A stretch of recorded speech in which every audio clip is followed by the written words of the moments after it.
ఆధునిక కెమిస్ట్ అంటే lab coat, చేతిలో టెస్ట్ ట్యూబ్స్, ఇదేనా మనం యాలల్లో మెదిలే చిత్రం? కానీ అసలు విషయం అది కాదు. ఈరోజు మనం 21వ శతాబ్దపు రసాయన శాస్త్రవేత్తకు నిజంగా ఏమేం కావాలో ఆ బ్లూ ప్రింట్ను వివరంగా చూడబోతున్నాం. సో అసలు పాయింట్ ఇదే. 21వ శతాబ్దపు కెమిస్ట్ను ప్రత్యేకంగా నిలబెట్టేది ఏంటి? సమాధానం మనమనుకున్న దానికంటే చాలా లోతైనది, చాలా ఆసక్తికరమైనది కూడా. ఇది కేవలం ల్యాబ్ పరికరాల గురించి కాదు. ఆ రహస్యమేంటో ఇప్పుడు తెలుసుకుందాం. దీన్ని సులభంగా అర్థం చేసుకోవడానికి ఒక ఆధునిక కెమిస్ట్ నైపుణ్యాలను ఒక పెద్ద బిల్డింగ్లా ఊహించుకుందాం. ఆ బిల్డింగ్ 4 బలమైన స్తంభాల మీద నిలబడి ఉంటుంది. ఈ నిర్మాణం మనకు ఒక క్లియర్ రోడ్ మ్యాప్నిస్తుందన్నమాట. సరే, మన ప్రయాణంలో మొదటి అడుగు అదే ఫస్ట్ బ్లాక్. ఏ గొప్ప శాస్త్రవేత్తకైనా కావాల్సిన మొదటి లక్షణం సమస్యను పరిష్కరించే సత్తా. ఎంత పెద్ద సవాల్నైనా ఎదుర్కోడానికి కావాల్సిన మేధోశక్తి ఇక్కడ్నుంచే మొదలవుతుంది. చూడండి, ఈ మొదటి స్తంభం యొక్క అసలు ఉద్దేశ్యం ఇదే. అంటే కేవలం జవాబులు తెలుసుకోవడం కాదు, అసలు జవాబును ఎలా కనుక్కోవాలో నేర్చుకోవడం. అదే కదా అసలైన నైపుణ్యం. ఈ ప్రాబ్లమ్ సాల్వింగ్ స్కిల్స్ అనేవి స్టెప్ బై స్టెప్ ప్రాసెస్. ముందు ఫండమెంటల్స్లో గట్టిగా ఉండాలి. ఆ తర్వాత నేర్చుకున్న థియరీని ప్రాక్టికల్గా అప్లై చేయాలి. ఫైనల్గా వేర్వేరు సబ్జెక్టుల నుంచి వచ్చిన జ్ఞానాన్ని కలిపి చూసినప్పుడే అప్పుడు మనకు క్రిటికల్ థింకింగ్ అనేది వస్తుంది. సో ఈ మొదటి బ్లాక్ యొక్క అంతిమ లక్ష్యమేంటి? ఎంత క్లిష్టమైన కెమికల్ ప్రాబ్లం ఇచ్చినా పూర్తి కాన్ఫిడెన్స్తో, ఎవరి సహాయం లేకుండా పరిష్కరించగలిగే సైంటిఫిక్ థింకర్ను తయారు చేయడం.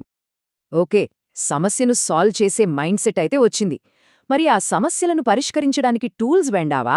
ఇక్కడే మన రెండో బ్లాక్ వస్తుంది. అదే మోడర్న్ టూల్ కిట్. మోడర్న్ కెమిస్ట్రీలో థియరీ ఎంత ఇంపార్టెంటో ప్రాక్టికల్ స్కిల్స్ కూడా అంతే ఇంపార్టెంట్. స్పెక్ట్రల్ అనాలిసిస్, సింథసిస్ లాంటివి తెలియకపోతే మనం నేర్చుకున్న థియరీ అంతా పేపర్లకే పరిమితమైపోతుంది. ఇక్కడ ప్రతి టెక్నిక్ ఒక డిటెక్టివ్ లాంటిది.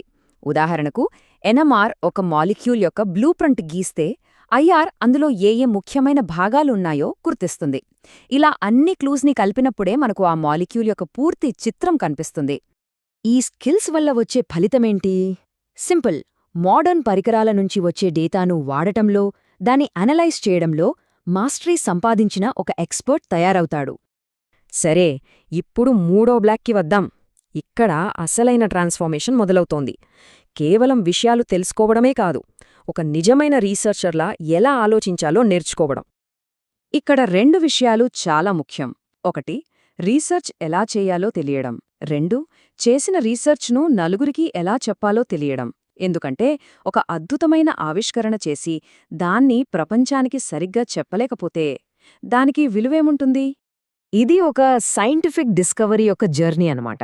ఒక చిన్న ఐడియా స్పార్క్తో మొదలై హైపోథసిస్గా మారి ల్యాబ్లో టెస్ట్ చేయబడి చివరికి ప్రపంచంతో పంచుకునే ఒక అద్భుతమైన ప్రాసెస్ ఇది. ఈ మూడో బ్లాక్ యొక్క ఫైనల్ అవుట్కమ్ ఇదే. కేవలం పని చేయడం మాత్రమే కాదు, ఆ పనిని ప్రపంచ సైంటిఫిక్ కమ్యూనిటీతో ఎఫెక్టివ్గా పంచుకోగల ఒక ప్రొఫెషనల్ను తయారు చేయడం. ఇప్పుడు మనం ఫైనల్, ఇంకా చెప్పాలంటే మోస్ట్ ఇంపార్టెంట్ బ్లాక్కి వచ్చేశాం. ఇక్కడే మనం ఇప్పటివరకు నేర్చుకున్న స్కిల్స్ అన్నింటినీ ల్యాబ్ నుంచి బయటకు తీసుకొచ్చి రియల్ వరల్డ్ ఛాలెంజెస్కి అప్లై చేస్తాం. ఈ చివరి స్తంభం లక్ష్యం కేవలం జాబ్ రెడీగా చేయడమే కాదు, మనం చేసే పని సమాజంపై ఎలాంటి ప్రభావం చూపుతుందో అర్థమయ్యేలా చేయడం. అందుకే నేటి ప్రపంచంలో సస్టైనబిలిటీ అనే మాట చాలా కీలకం.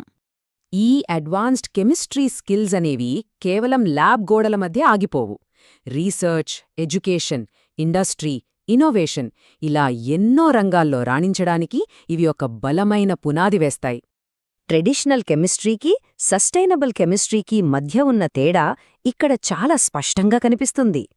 ఒకప్పుడు మన ఫోకస్ అంతా కేవలం ప్రాడక్ట్ మీద ఉండేది. కానీ ఇప్పుడు మోడర్న్ కెమిస్ట్రీ పర్యావరణంపై మన ప్రభావాన్ని ఎలా తగ్గించాలనే దాని గురించి కూడా ఆలోచిస్తోంది.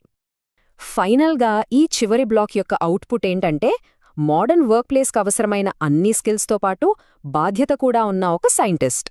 సరే, ఇప్పటిదాకా మనం చూసిన 4 బిల్డింగ్ బ్లాక్స్ని ఇప్పుడు ఒకేసారి కలిపి చూద్దాం.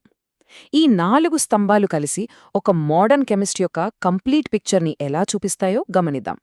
సో ఈ 4 స్తంభాలను కలిపితే మనకు ఏం కనిపిస్తోంది? Strong theory, advanced lab skills, research మీద ప్యాషన్, ఇండస్ట్రీకి అవసరమైన నాలెడ్జ్ ఇవన్నీ కలిసి గ్లోబల్ స్టాండర్డ్స్కు సరితూగే ఒక కంప్లీట్ ప్రొఫెషనల్ను తయారు చేస్తాయి. ఇప్పుడు ఒక చివరి ప్రశ్న. ఇన్ని నైపుణ్యాలు చేతిలో ఉన్నప్పుడు రేపటి తరం శాస్త్రవేత్తలు మన ప్రపంచంలోనే అతిపెద్ద సవాళ్లలో వేటిని పరిష్కరించగలరు? ఒక్కసారి ఆలోచించండి.